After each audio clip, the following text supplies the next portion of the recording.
Hello everyone, আজকে আপনাদের জন্য আবারও নিয়ে এসেছি একটি নতুন ডায়াগ্রামের মাধ্যমে আপনারা জানতে পারবেন কিভাবে how to make electromechanical timer wiring diagram তৈরি করা হয়। চলুন দেখে নিই কিভাবে তৈরি করা হয়।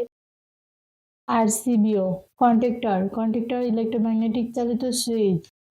টাইমার মূলত অন অফ প্রক্রিয়ার কাজ করে। টাইমারে দুটি কমন প্রান্ত থাকে, একটি নর্মালি ক্লোজ অপশন থাকে ও একটি নর্মালি ওপেন অপশন থাকে। লাইট পজিটিভ লাইন আরসিবিওতে কানেকশন দেওয়া হলো, নেগেটিভ লাইন আরসিবিওতে কানেকশন দেওয়া হলো।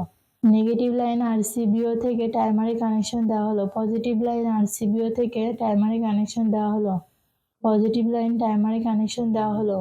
নেগেটিভ লাইন কন্ডাক্টরে কানেকশন দেওয়া হলো। নেগেটিভ লাইন কন্ডাক্টরের অপর একটি টার্মিনালে কানেকশন দেওয়া হলো। পজিটিভ লাইন কন্ডাক্টরে কানেকশন দেওয়া হলো।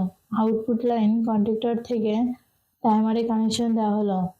আউটপুট লাইন কন্ডাক্টর থেকে লাইটে কানেকশন দেওয়া হলো। এই ডায়াগ্রামটি পুরোপুরি সম্পূর্ণ হয়েছে। এভাবে আপনারা আপনাদের বাসা বাড়িতে তৈরি করতে পারবেন। ভিডিওটির সাথে থাকার জন্য ধন্যবাদ। ভিডিওটি ভালো লাগলে লাইক ও সাবস্ক্রাইব করবেন।